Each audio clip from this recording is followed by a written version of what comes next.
What's good, wealthy fam? We're back with another video. I'm Michael. I'm Rochelle. Today, guys, we have a video all about what happened after finding out that I was the one.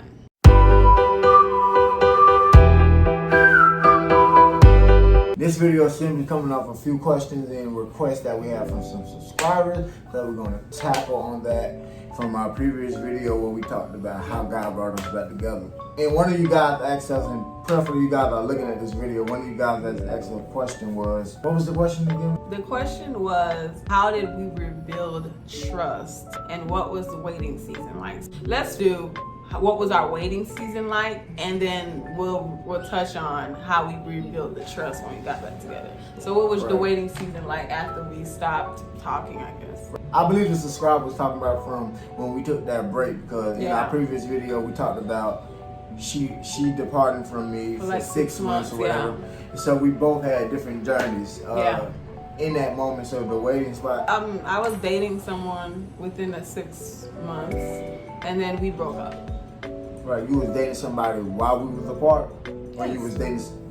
So how was that for you though?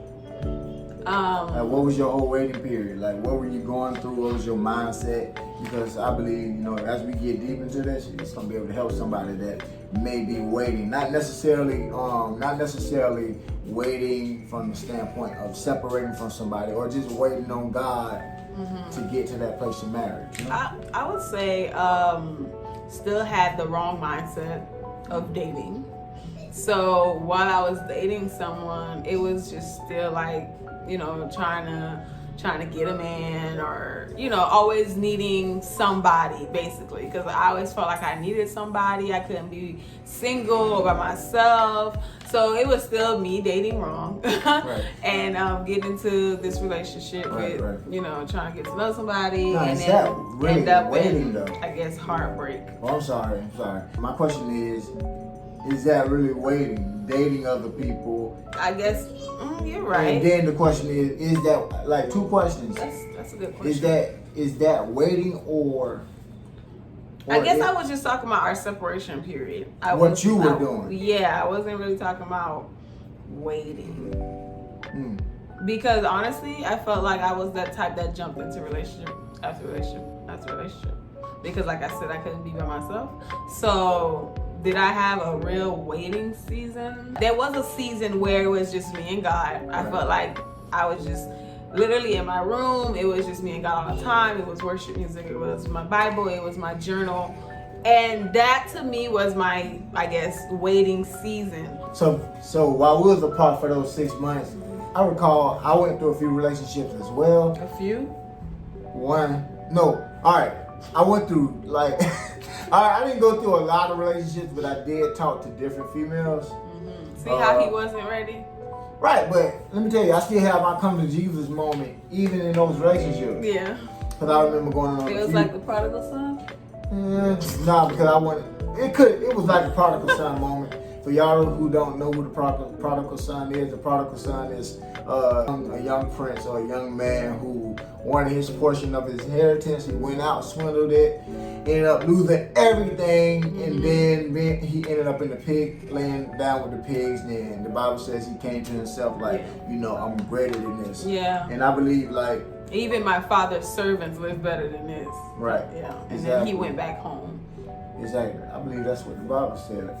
You're going deep. You feel me? So that's even when you're in relationships, you gotta think about it. When you're in relationships, as I was, talking to different females, some within the church, some was not in the church, but I knew this is not what God had for me. Talk about it. And then the last relationship that I was in, and we still talking about waiting, God. The last relationship I was in before I actually got in contact with my now wife, you feel me? I was talking to this young lady. She was older than me. She had 2 kids. We won't even go into all of that. But I had a come to Jesus moment. It was so bad I had to even go get some counseling from a family member. Like, hey, bro, cuz this, that, and the third. And he began to tell me, like, if this is what you want, this is what you need to do. And I remember talking to God about it afterwards. And like the next day, this young lady called me on the phone. And she called me on the phone and told me she didn't want to, basically be in a relationship anymore. So I was like, after she hung up, I was like, thank you, Jesus. So that moment I had my come to Jesus moment, and then I got in contact with Rochelle. I know I had to find you. You know what I mean? So I'll tell you what I did versus what I should have been doing. What I was doing, I was trying to search for love in all the wrong places. Same. So we're gonna be real.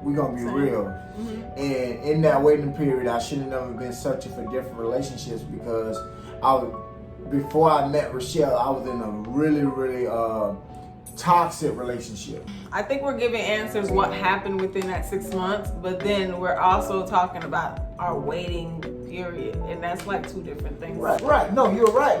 But everybody's waiting is different. Yeah. And you gotta understand, sometimes we think that we're waiting on somebody, but we're being proactive within the waiting, and then we're dealing with different people when really we need to be literally waiting. Right. Because technically, like we ended up getting married and all that stuff, but technically we didn't know, that was gonna happen, or we was gonna find someone, or we needed to wait, if that makes sense. Right. We should have been allowing God to develop us and grow in God. I guess, like you said, because the one is coming. Right. In that way. But instead of that, we was trying. Actually, we were not healed. We were still living our lives like, okay, next, whatever. That didn't work out. And then if you go deeper, there wasn't no relationship with Christ. There wasn't no solid relationship with God. That's true because of how we were moving. I guess that's what you're saying. Because of how we was moving. Because our actions. If I just jumped into another relationship, and then like you said, you were looking in all the wrong places. I was looking in all the wrong places. It wasn't who we were supposed to be with or whatever. It's like, I see what you're saying. Right, because I did not allow God to develop me. Or we didn't God, I'm gonna take this time Being and in let prayer. you lead me, and he'll come or she'll come when you send him or her, kind of thing. We was like leading our own lives. Like, I'm just gonna go find somebody else instead of waiting on God. Right. We're talking about waiting instead of waiting on God, being planted, firmly planted. Right, and putting Him first. But watch this. Not only putting Him first, we didn't wait because we didn't believe the word that God had for us. Because if God is saying He's sending you a mate, if God is saying that He's sending you a wife or a husband, and then you firmly believe in that word that God has spoken over your life, you'll learn how to wait. Now we can tell the people today that waiting is not always easy. Right. Because watch this. Even with waiting, anxiety comes. How the anxiety comes upon you? Because you know that God told you something, and you have anxiety because you know that it's coming, but you don't know when it's coming. Yeah, true. I mean, it's a lot of different things with your emotions in the time of waiting. Besides anxiety, you have fear that you might not find somebody, right? Yes. You have insecurities. Depression sometimes, feeling like nobody loves me, nobody want me. I mean, it's a lot of feelings that like you go through it. Right. Double-mindedness, all of that. Right. So I would say like, how are you waiting? Loneliness. Exactly. Loneliness. So how are you waiting? Right. Do you have a word? Are you putting God first? Putting God first. Are you waiting on the Lord? I think that's the key. That's one of the key elements. They that wait upon the Lord shall be renewed in their strength. I'm paraphrasing it, but when you wait and you wait in God, whether you're waiting for a promotion, whether you're waiting for your healing, whether you're waiting for your deliverance, whether you're waiting for your mate, that person that you know God spoke to you about, you know God showed you a vision, but you not waiting. That's why you're waiting. And then that goes into faith and trusting God. Right. That to believe that God is going to send me somebody because He put the desire in my heart, right, to want to get married, and that means He's going to fulfill that desire. Go ahead. No, you're exactly right, but faith comes through hearing the word of God, because God will allow you to hear a thing before you see a thing. Right. But if you don't get that word, if you don't take heed to the word, take heed to the word that God has given you, you won't know how to wait in that word. And trust God through that word and pray. Watch this. Pray it through. And I don't think I did that. I prayed. Okay, I'm going to be real. Yeah, I prayed at a point in time where I prayed for a wife. But I started moving out of my own strength because I wanted to happen right now. Me, I just felt like God knew what I wanted. I didn't go into details and, all the things, because maybe I should have. But I didn't go into details into all that. I just always felt like God knows I want to get married. But I believe that's why we should be specific with God. We have that. We have that option to be specific. Yeah. The next question from the subby was, how did we rebuild trust? As y'all know, after we went through that whole thing with him and the other girl, and I was just like, okay, I feel like if I, get myself involved in this, I feel like I'm gonna get hurt. So I was like, the best thing for me to do is just separate myself. Plus, we had a good singles ministry that was, that gave. That's another thing. Hold on. Go ahead. As we was talking about waiting before this topic, find you a good, solid Christian single ministry. Yeah, hopefully your church have one. Right, to build that community. And listen, to not only build the community of learn how to wait on God being single, spiritually, but learn how to wait on God and keep yourself sexually. That's very important. Yeah, so, and let me just say too, if your church don't have one, or if you're not around the people that you want to be around, or you don't have the friends that you want, let me also remind you guys that you can always find different groups and different build different relationships online. Facebook, because I know that's YouTube. A thing. We don't have the right people. We don't have the right people around us. We don't have the people that we want around us. We can't find something online. I know there's a lot of people that there's strong programs, for single women, for single men, for a lot of different things. Anything you need, if you want to be an entrepreneur, whatever, you could find a group online that you belong to. Everybody has communities now. And go through the process of building yourself up in God, because the group that you're desiring now, you may be that very same headliner or trailblazer, the start of ministry to help singles to get out of the very place that you are in. So, despise not small beginnings, but it's very important to find a group, single ministry. If you don't have it in your church, allow God to lead you so you one day can be the trailblazer and be the leader of that move, So, most definitely.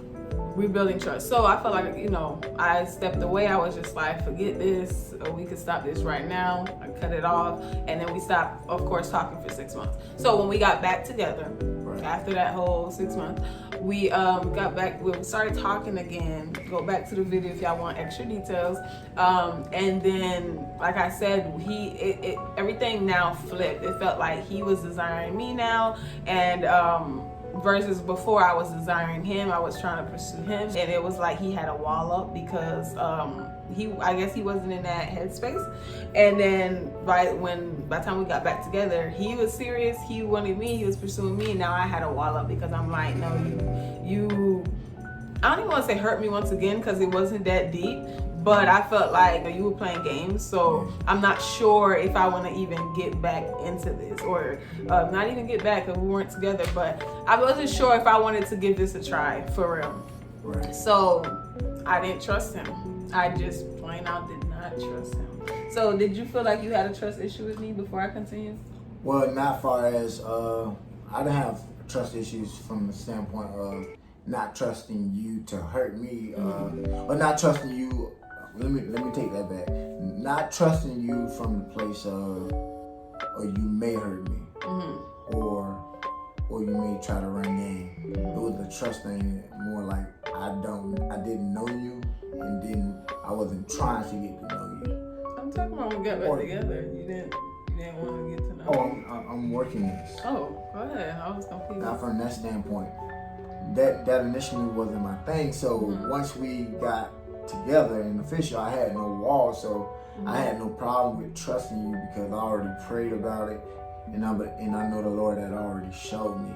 It was more like building trust in a place of building relationship and building community, more of not really trying to build trust, just trying to gain a relationship with you. And I know if I build a relationship with you, trust was gonna come. I never questioned, would you hurt me? Because I already knew that God had revealed to me that you were my wife, and first of all, He revealed to me your heart. So I never fought with that building trust. Trust was built and gained through actions of being in that relationship with you.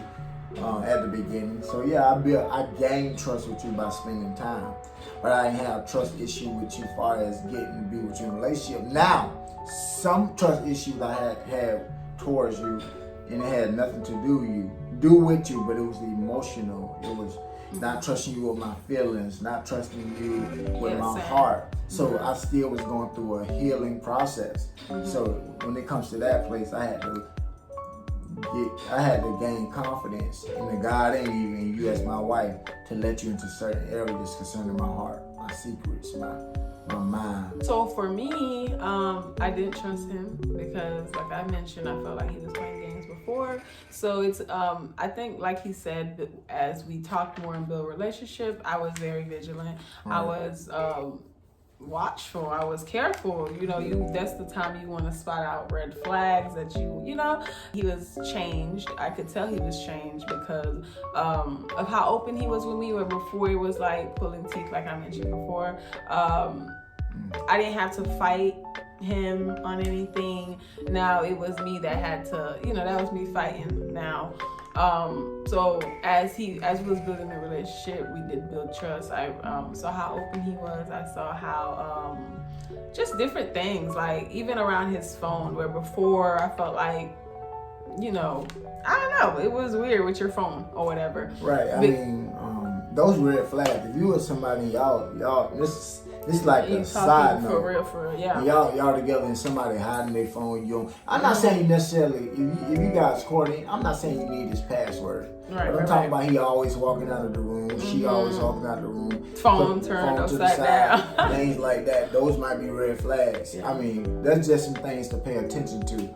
If y'all exclusive and y'all an item, I mean, it should not be no sneaky stuff. Right, it just on. should be free. And that's how it was. He would talk to me about different things that was going on, whatever conversation that he has or whatever. Red flags oftentimes build walls. You're building walls from red flags that people are putting up, right?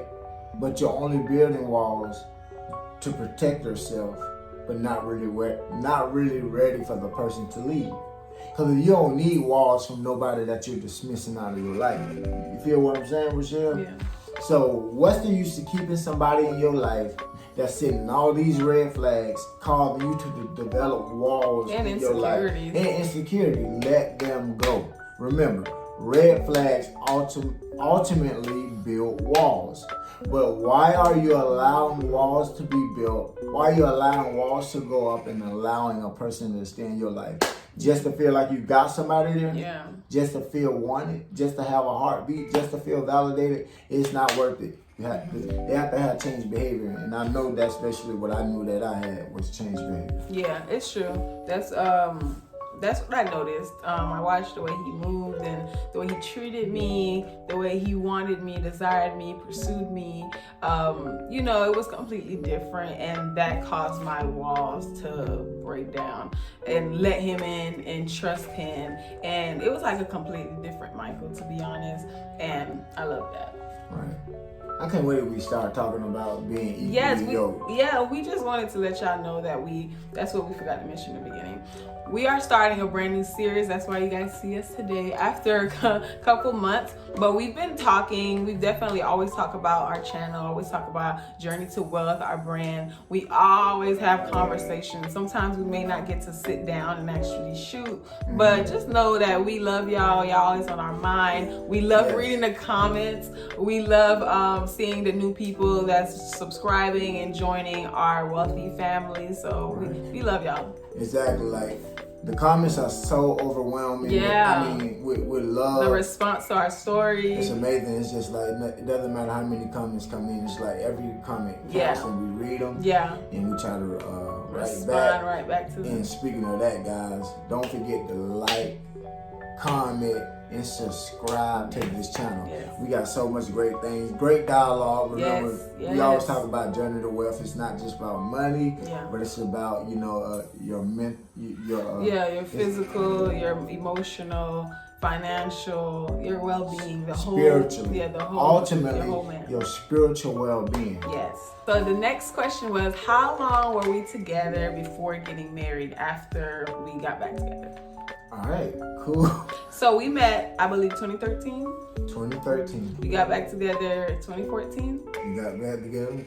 I'm sorry repeating after you. But yeah, 2014. And then we got married December 2015. And we have an anniversary coming up. 6 years, y'all. This has been the best year ever. Oh, and don't worry, guys. We're gonna tell you why. Right, we're gonna make a video and tell you guys how it's been being married for 6 years and the things and the goals that we have set, made, obstacles, different type of things, you know. Yeah. Okay, yeah. We got married 2015, and then 2016, February 2016, we had our actual wedding because we went to the courthouse 2015 December. Right, we got married in the courthouse December 21st. Yes, and that's the one, of course, the one we celebrated, our December wedding, because that was very real to us. It was exciting. Yeah. It was really exciting. We had 2 witnesses, friends of ours, and we talked about that in previous videos, but it was cool. Yeah. And then February, this is just a disclaimer, February when we had the big wedding, the day afterwards, I found out I was pregnant. So we just had a lot going on. Oh yeah, that was a lot. Yeah, it was. Our son Micah just turned 5, October 26th. For all those days, we probably dated for like a little over a year, then we got married. Because I asked her to marry me in 2 weeks once we got back together. Yes. And then a whole year of preparation and getting our mind right and things like that, enjoying each other. So 1 year. Okay. How was the proposal process and getting the ring and everything? We went together and got the ring together. It was one day I think we was talking or whatever, and we decided to go down to the mall to Zales. Yeah, because we was always having different conversations about getting married. Right. But let me tell you how good God is though, because I remember trying to go get a ring on my own, and I guess my credit was either jacked up or not high enough. So I went to Zales and I let the people run my credit, and they were like, "Oh, you can't be approved for anything." Actually, my credit was so bad, it was like, "We'll give you a loan of this amount, and then you have to put this amount," but I couldn't even afford that. So fast forward, me and Rochelle at my apartment, and we talking about it. It was so bad. She was like, "I actually would she marry me?" And I'm just having a conversation. She looked at me and said, don't ask me to marry you. Either you gonna get the ring, we don't need to talk about it, because she the type, she don't want to hear all that talk. She's more for action. So we got up, we went down to the mall here in Florida. Went down to the mall and we found a ring. But before we found the ring, I don't know, I know it was God that led us to go, because when they ran my credit again, they approved me for like $4,000. Yeah. And that was amazing. And that blew my mind. Of course, I was gonna spend at least half of that or more. I mean, I was gonna try to spend all of that, and Rochelle was like, "No, we're not spending $4,000 on a ring." Yeah, because I don't like big rings, to be honest. I got really small fingers, guys. So I mean, that's the ring I love. I mean, I love this ring so much. It's hella hard to see though. I ain't gonna lie. It's not. That's it. It's I love my ring so much. Like it's the perfect size. I said I want this one on my little behind ring finger. We just went to go look at it, and I think you probably just made a mental note or whatever, however you did it. But by the time he surprised me with the ring or the proposal, I was completely shocked. Cause me and Michael, we do everything together. So when he surprises me and I don't catch on, I'm like really shocked, because we do everything together. We communicate very well about where we're going, how we doing something, where we are. So we would never been that couple like you go out and I don't know what he's doing. Watch that red flag. You don't never know where he at. You don't never know where she at. So yeah, we have really good communication as far as that. And also it's a safety thing. If something happens to you, I want to know where you were. Exactly. Or so even with that, when he surprises me, I'm shocked, because I'm like, how he pulled that off? Right. So speaking of that, so we pick out the rings. Fast forward, my then pastor at the time talked to my pastor's wife, and I was like, listen, could you go stop by the mall and get these rings? And she picked the rings up. And then we went out to, and I believe that Saturday morning, we went out to breakfast. Yeah, we went to IHOP, y'all. Yeah. We went to IHOP and he proposed. And guess what? It was a group of young people. It was like a football team or something. They was like right by the window, and they was all like, Oh, like I had a whole show. It Like, was like a movie, man. It was like a movie because we were sitting outside the IHOP and like we're in front of this huge glass window. Yeah. And like I got on my knees and I actually married me. Yeah, and I was shocked. And nobody I was really so outside. shocked, yo. Yeah. And then Pastor White started recording, and I was like, bruh. And nobody was really outside. And I hate attention. I really hate attention. So I was like, oh my gosh. But see, this is why I messed up. We never had conversation about the how.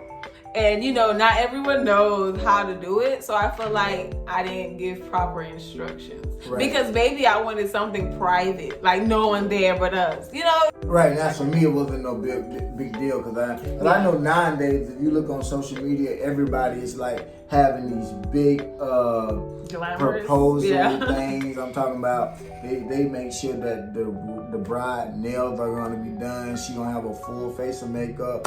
Her family members gonna be there. Right. Wrapped it around like a asking holiday. Or like even recording the process, or like asking the father for the hand, or different things like that. Right. Unfortunately, that I had no knowledge of that, because you understand, I come from, and also my background didn't allow me to see that, because there was nobody in my family really getting married or showing healthy relationships. Yeah, and I didn't know any better to talk about it.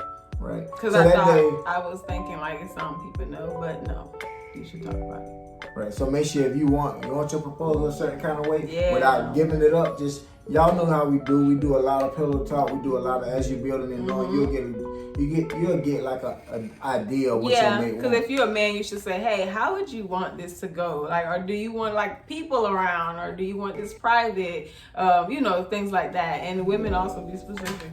Yeah, man, I think the highlight of that day was when that baseball team went crazy inside of the restaurant. I really enjoyed that. And then that was definitely having a ring on my finger, having to get used to it and things. It's like so different. Yeah, y'all. And another thing, I paid that ring off so fast. I did it by myself. Everything that I did for her, I wanted to do it on my own. And I'm like that now. Because I was getting ready for the wedding, we did it together, but he was like, no, I'm going to take care of the ring. Right, I'm gonna pay for that, and I paid for that ring so fast. But that started our journey, man. Once we went down to once we went and picked out the rings, like reality started setting in, and it was official. And from that point on, we just waited on a specific date. Okay, y'all. So thank you guys so much for watching this video. If you're the subscriber that asked a question, we hope we answered your question very clearly. Yeah. We hope you guys enjoyed the different tips and the different suggestions. Of course, we're not licensed therapists. You don't have to take our advice on anything. No, this is the journey. Yes, it's journey. So thank you so much, Wealthy Fam, for watching this video. Peace.